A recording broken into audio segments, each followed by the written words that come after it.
Out to Pella today, and the weather's cooperated thus far. We had a good flight in from Des Moines. And for all the Packers fans out there, congratulations. We're thrilled, the family leader, we're thrilled to have Governor Pawlenty join us for our first in a series of the Presidential Lecture Series. And we're excited about having him in a leadership roundtable here in just a bit, and then providing a lecture and doing some Q&A in the auditorium in just a minute. But without further ado, let me bring Governor Pawlenty to the podium. Thank you. Appreciate it.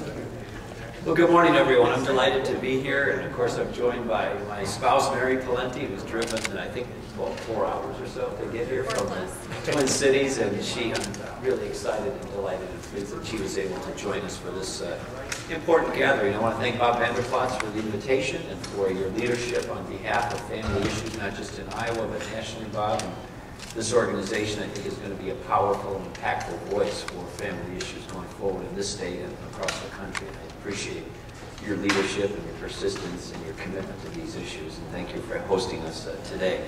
Really, we want to just have you have a chance to ask any questions that you may have. I'll just share a couple of quick insights.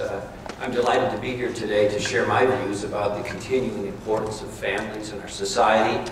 And that's not just a matter of what happens in our individual homes, it's also important to our society, to our neighborhood. It's also a reflection of who we are in terms of our values, what we value. And there's increasing pressures on families in our states and in our country. And you hear the stories of parents as they struggle to properly raise children and to gather the resources it takes to raise children, to try to have the economic means to put that together, to remain faithful to the time and attention and parenting responsibilities that it takes. And there's a lot of challenge, but also a lot of love and a lot of course, importance in that work. And we want to do all that we can as individuals, but also as policymakers, to celebrate, acknowledge the traditional family, and also make sure that our policies reflect an encouragement and a direction towards lightening the load on families, not making the load heavier. And that intersection, if you will, in public policy comes up in various ways. But it starts with making sure that we recognize that the family is a cornerstone of our society. The traditional family is a cornerstone of our society. Our society is built on that cornerstone. And if we don't protect that and enhance it and keep it elevated in our society, both in terms of our rhetoric, but also in terms of what actually happens on the ground, we're going to be much worse off for it. So those are the kinds of issues we'll be talking about in the roundtable. Those are the kinds of issues we'll be talking about in a lecture in this room in about 45 minutes from now. But in the meantime, if you have any specific questions, I'll be happy to take your questions. How important is this group? I think this group is extremely important for all the reasons that I just mentioned. And they're one of the lead voices, if not the lead voice in Iowa on family issues. And families need advocates and champions and cheerleaders and people who will help get like-minded people elected and help keep the people who are elected accountable to being true to their commitment to the pro-family agenda. Governor, what will you push then when you're talking about traditional families? What does that mean to you? Well, it means a number of things, but let me give you just a couple of examples which are most prominent, will be a surprise to you. But when you think of our country, it was a country that's founded under God.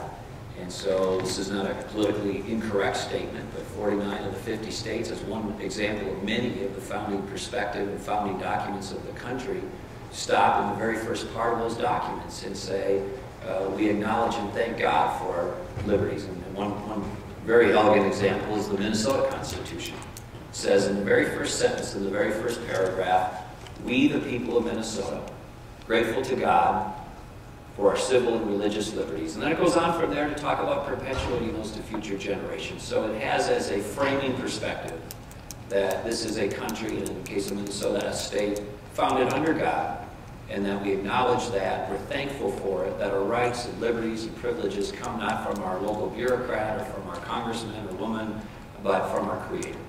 And if that is the founding perspective, and it clearly is, and I certainly embrace and believe that, then that leads you to other values and priorities and perspectives, starting with respect for life. And so you can't have families unless you have an ongoing and continuing commitment to life, obviously. Secondly, the family is defined by and should continue to be defined by traditional marriage as between a man and a woman. It also means that we need to do those things across a whole array of other issues that promote and encourage families. I'll give you a couple of examples. We have tax policies as an example that can either add or lessen the financial burdens on families. We need to move in the direction of lessening those, not increasing those. We also know that the family unit, and the parents in particular, are the most important determining factor how a child is going to develop, both educationally and otherwise, in terms of their values, their education, their knowledge, their information, and doing those things that empower parents in education, putting them in the driver's seats as to how their child's going to be educated, where they're going to be educated, and the like is really important. So issues like charter schools, homeschool, school choice, open enrollment within the public school system, making sure parents are empowered and enabled within that system to the fullest extent possible, making sure the public schools are accountable for good outcomes and results in that regard.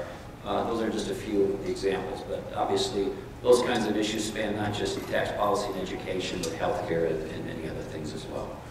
Governor Pawlenty, some within even the Republican Party will say that our focus needs to be on the economy, on jobs. How would you respond to that in light of the social issues you're going to be talking about today?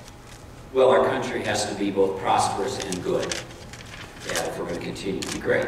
And so if you're going to be a leader at a local level or state level or a national level, you have to be able to walk and chew gum at the same time. This is not a question of saying we can only do one thing at a time. Obviously, the economy and providing economic opportunity and jobs to our citizens is so vitally important. We do need to be focused on that. But there are other important things that we also need to remain focused on, including our commitment to clear important issues of the social agenda, which includes life issues and marriage issues and others.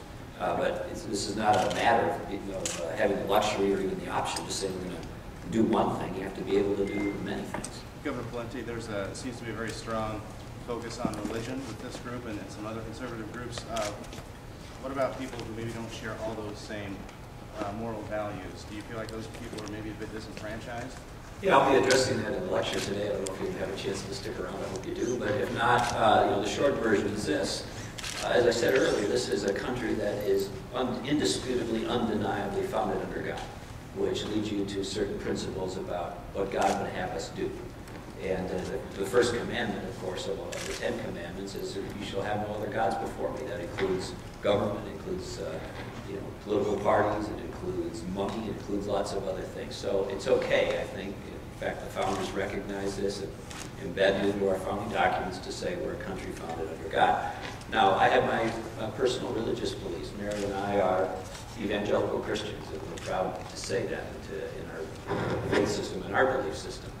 But I've also had the opportunity and responsibility to lead in a public role, both as a legislator, majority leader of the Minnesota legislature, as well as governor in my state. And as you may have noticed, it's not the most conservative place in the country, in the land of Humphrey and McCarthy and Wellstone and Mondale, and now U.S. Senator Al Franken and some others. So I have a little experience in how do you govern as somebody who's a conservative in a place that's deep blue or leans the other way. So I share my views, but I do that if it's appropriate for the occasion, and I think it's appropriate. I share it by citing Scripture. I also watch my tone, so I don't become judgmental or condemning. I share what I believe is an applicable Scripture for the moment or the occasion, but I do it in a way that hopefully expresses a tone and an outreach that says I'm being respectful and civil and hopefully thoughtful about it, and I hope you will be too. Is it appropriate for policy to be driven by values that aren't necessarily shared by everyone, but yet have a very significant effect on everyone? Well, these values that come from God and that our country was founded on, even if you personally don't, you, but another individual doesn't necessarily codify them in their religion, these are universal values, not based on some mythical idea, but it's based on things like we're going to make sure that we respect life. We're going to make sure that we respect traditional marriage. We're going to make sure that we do things to promote and not discourage family life and parenting. We're going to do those things that make our country not just prosperous but good in terms of how we treat each other. So I don't think those values are demeaning or disrespectful to somebody else's religion. Those are values that I think are embedded in our culture and our society. They have been for a long time, and they're an appropriate subject for public debate and discourse.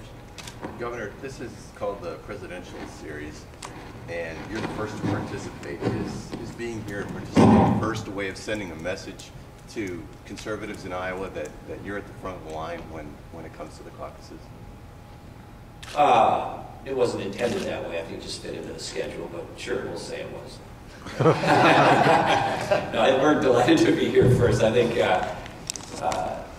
wasn't some grand plan. I think it just worked into the group schedule, my schedule that way. Then on that scheduling point, is this an opportunity to sort of test drive your message for CPAC this weekend? Oh, you know, this message is one that the one I'll be delivering here today is one that's one that I've discussed many times in many places, and I haven't written the CPAC speech yet, so I don't think it's fair to say those two will be necessarily the same speech. May not be at all the same speech. We'll see.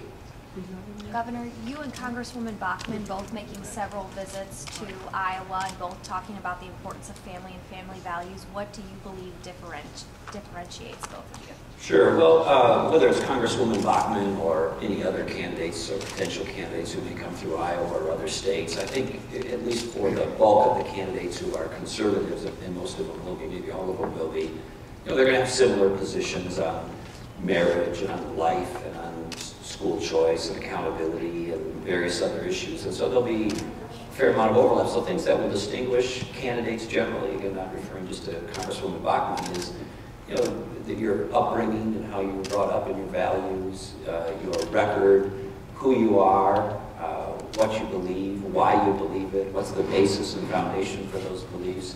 Are you the kind of person who, in a tough environment, whether it be politically or otherwise, is able to take some grief or some hits and keep moving forward and get things done? Do you have a record of accomplishment or not? Have you led and have you achieved in terms of the public policy goals that you speak of? And those are just some examples that may distinguish candidates. As I said, Congresswoman Bachmann, I've said publicly, I think if she ran, she'd be a strong candidate. I have a positive, cordial relationship with her. I don't know if she's going to run or not. But everybody has a different style. Everybody has a different background. Everybody has a different record. Everybody has a different approach and experience levels on various things. So I'm sure the people of Iowa and the country will be discerning as to how they sort these things out. Governor, One more question. on Don't Ask, Don't Tell, Governor, you said it's something that you would consider reinstating. And some people have now suggested that it might make sense to cut off implementation funds for reversing the policy. Is that something you would support? Sure. For the others who couldn't hear, the question related to Don't Ask, Don't Tell, and either reinstating it or keeping it the way it was. You know, amongst the concerns I have with Don't Ask, Don't Tell is the Army did a survey of, the military more broadly did a survey. How do people feel about Don't Ask, Don't Tell? And a slight majority or slight plurality came back of the people polled and surveyed and said, well, they didn't think it was either going to be a problem or they were somewhat indifferent about it, or conclusions to that effect. However, if you look at those results for combat units, and if you look at the testimony of key prominent combat leaders who testified before Congress, those results were different, and the concerns expressed by those combat leaders were very poignant.